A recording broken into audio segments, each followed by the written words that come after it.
반갑습니다. 부동산 전망하는 남자 골든마우스 인사드립니다. 하이리스크 하이리턴이라고 하는데 위험 부담이 클수록 수익이 높은 게 자연적인 현상인데 부동산에서 요즘 벌어지는 나타나는 현상을 보니까 하이리스크인데 로우 리턴이라는 이상한 신조어가 생기겠다는 이야기 좀 드려보면서 좀 이상한 상황이 생기는 상황에 대해서 한번 이야기 나눠보도록 하겠습니다. 보통 주택 공급을 할 때 재건축, 재개발이 유리할까요? 공공택지가 유리할까요? 부지 조성 면에서는 기존에 있는 걸 부시고 다시 짓는 것보다는 아무것도 없는 거를 공공개발하는 게 훨씬 유리한데요. 그렇지만 공공택지를 개발할 수 있는 지역은 한계가 있잖아요. 보면 위치적으로 교통적으로 이미 인프라가 갖춰져 있는 지역에서 빈 땅들이 없다 보니까 재개발 재건축 지역 같은 경우는 분양하는 것들이 충분한 수요가 있는 지역에 재건축 재개발이 추진되는데요. 그러다 보니 이번에 하이리스크 하이리턴이라는 이야기가 나왔던 이유가 조합원 아파트를 구입하는 경우가 통상적으로 보면 추후에 딱지를 구입한다는 건데요. 입주할 수 있는 권리를 사서 나중에 다 지어졌을 때 일반 분양부보다 저렴한 가격으로 위험 부담을 안고 샀지만 저렴한 부담으로 새 아파트를 입주할 수 있는 권리를 갖게 되는 건데요.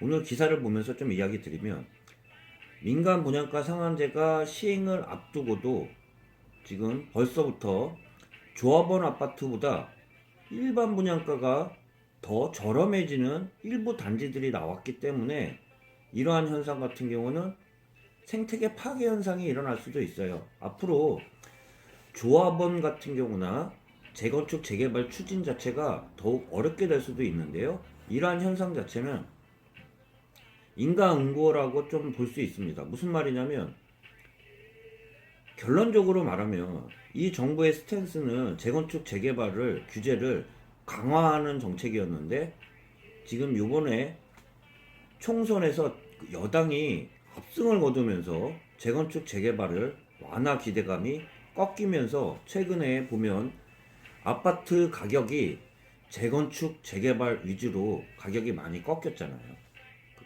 또한 주택담보대출 규제로 인해서 15억 이상의 고가 아파트가 꺾였는데요.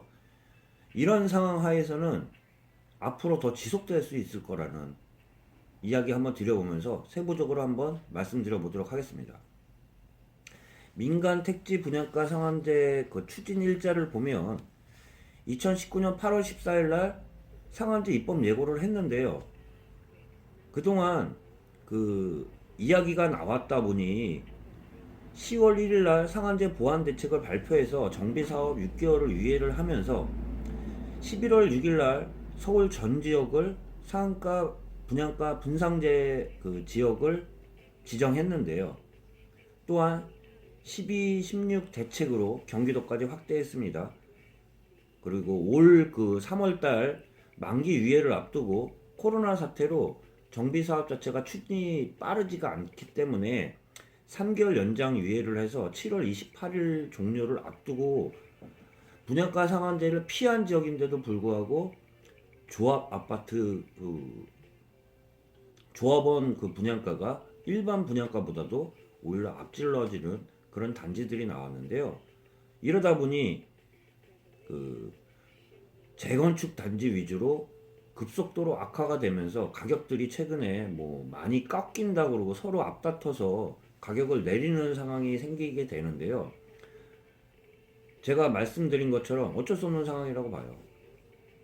이거는 하이 리스크 하이 리턴이 아니라 하이 리스크 로우 리턴이라고 보면 누가 이렇게 위험 부담을 두고 조합원 아파트를 구입해서 일반 분양가보다 앞으로 이런 단지가 지금은 극소지만 이런 단지가 많이 나온다 그러면 어떤 누가 조합원 아파트를 구입해서 나중에 입주권을 들어가려고 하려고 할지 이거는 당연히 그러다 보면 사업성 자체가 없기 때문에 조합원의 이익이 따라가지 않는다 그러면 재건축 자체도 추진이 활발하지는 않을 거라고 좀 보면서 그 사례를 보면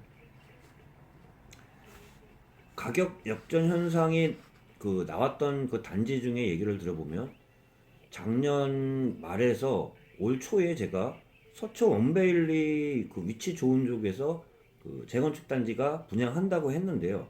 주택도시공사 기사를 보고 좀 얘기 드려보면 주택도시공사는 일반 분양가 협상을 진행 중인 서울 서초구 반포동 레미안 원베일리 신반포 3차 경남아파트 재건축 단지 경우 조합원 분양가가 일반 분양가보다 더 비싼 현상이 나왔는데요. 민간 분양가 상한제를 피하기 위해서 막바지 속도를 내면서 분양가 상한제를 피한 것으로 보이지만 주택도시공사, 주택도시보증공사에서 분양가 통제로 조합원이 부담하는 비용이 크게 늘어서 오히려 일반 분양가보다 더 비싼 그 역전 현상이 나왔는데요.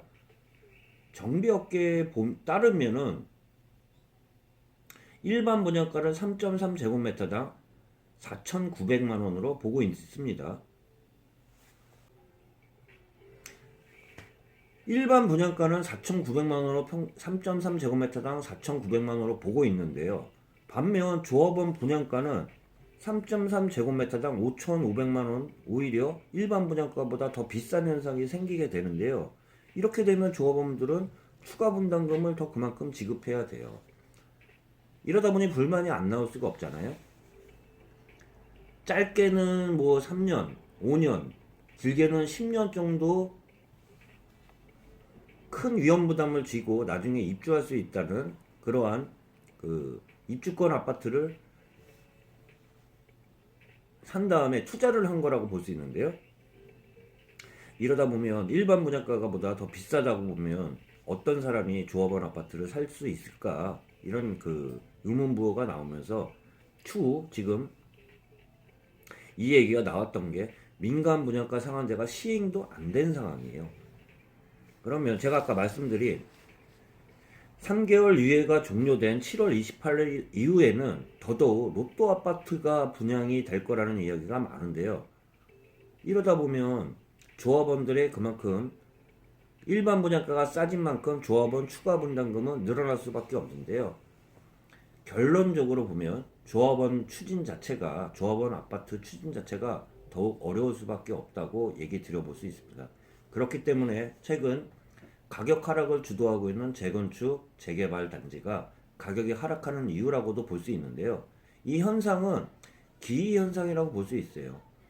이런 현상이 계속 지속된다면 결론적으로 새로운 아파트 재건축, 재개발 추진이 빠르게 추진이 안 되면서 결론적으로는 그 도시가 탈바꿈하는 데는 한계가 있다고 볼 수 있어요. 그러다 보면 기존의 아파트, 준 아파트나 신규 아파트나 기존 준 신축 아파트들이 각광을 받을 수밖에 없는데요. 그렇지만 아까 말씀드린 주택담보대출 그 규제로 인해서 신규 아파트하고 준 신축 아파트 같은 경우도 그만큼 반사 효과를 누리지 못하는 그러한 양상 때문에 서울 지역, 고가 아파트 지역, 강남 3구나 마포, 마용성 지역이나 보통 서울의 인기 지역들이 가격 하락하는 이유라고 말씀드려볼 수 있습니다. 이러한 현상은 규제 자체가 바뀌지 않는 한 계속 지속될 거라는 이야기와 함께 서울 아파트의 가격 하락을 주도할 수 있는 원인이라고 또 말씀드려볼 수 있습니다. 참고하시길 바라면서 인사드리도록 하겠습니다. 골든마우스였습니다.